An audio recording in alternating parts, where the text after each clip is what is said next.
Hey everybody, welcome to my YouTube channel. First of all, happy Halloween. It's currently October 31st right now. It's almost like 12 o'clock, honestly, like from when I'm making this video. So we only have like half a day left of Halloween. But I just want to say that today has been like one of the best Halloweens ever because my personal life is going great, and also T1 just defeated fucking anyone's legend on a best of 5 worlds tournament, and it literally is so crazy because like I honestly thought anyone's legend was gonna win, because ever since I saw anyone's legends play on MSI this year, they did so well. And they were doing so well throughout this competition of worlds this year.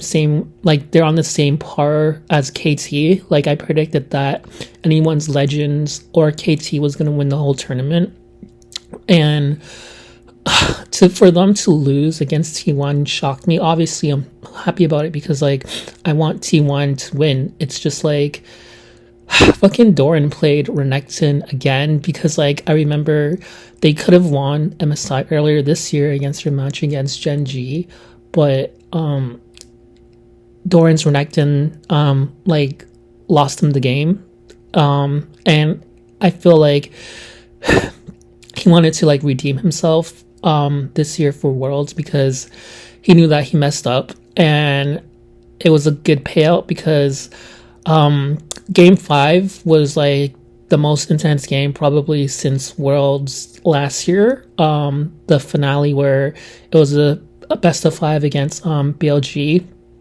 and T1 ended up winning the whole thing.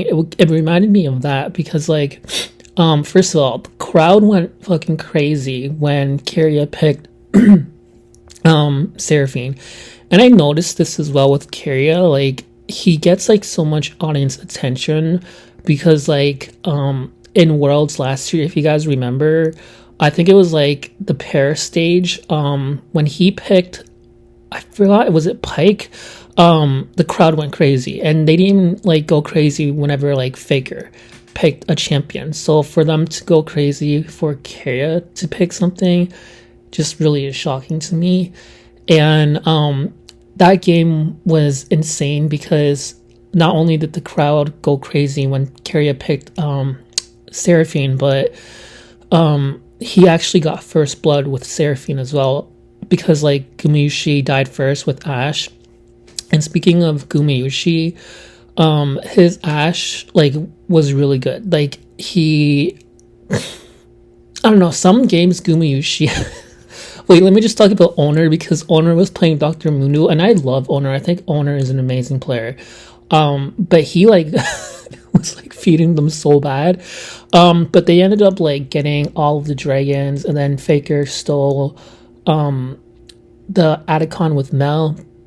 And then with Doran, he kind of was like doing his own thing, whereas the other 4 members like were just like on their own, basically like leaving Doran behind. But then like there was this one point in the game 5 where freaking, I just finished watching it, so that's why I'm talking about it now, but I think it was like the most intense battle of the whole game was it was like Gumayushi with Ashe, with Faker, with Mel, and then like Kyria with Seraphine, and I think Doran and Owner. I think it was the match where Owner like walked in and then he fed them, and then like Doran ended up like dying as well. So there was only 3 left, and it was like all 3 of them versus like the Swajani and then the Aatrox and then like the rest of the team, and then they ended up winning like a 3 versus 5 type of thing. It was crazy, and you can see that Gumayushi was going crazy with Ashe, and you know, Faker was basically protecting Kyria, then Kyria was like going crazy with Seraphine as well. Like that was like, I got chills like watching that. So yeah, Gumayushi really did like do, even though he like he lost first blood, he was the first one to die in the game, he still ended up like doing really, really well with Ashe. And then they like the Swajani on the other team was like so focused on Kyria all game, and then like the Aatrox, I think, in my opinion, was the strongest. Their top Aatrox was really, really good. And then the player had Syndra as well, which she was decent.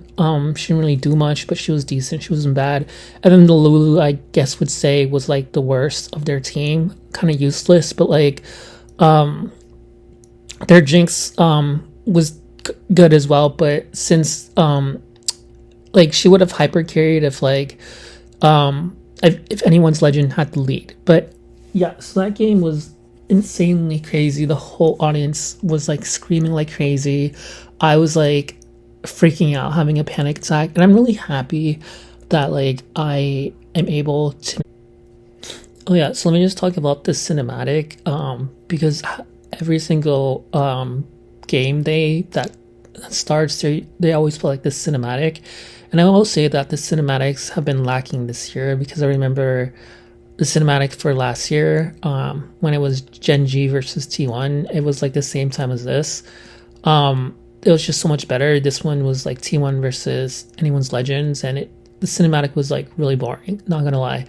So I will say, like, I do enjoy Worlds last year better, and also I enjoy the stadiums last year as well. But other than that, like, it's still fun, and I just can't believe, like, the coach from anyone's legend, one of the coaches, he was like crying. Like, I don't know if it was fake or not, but like there was tears coming down his eyes just because they lost. And I've never seen a coach cry so much like that. It was just crazy. So I don't know, like there's really nothing else to say.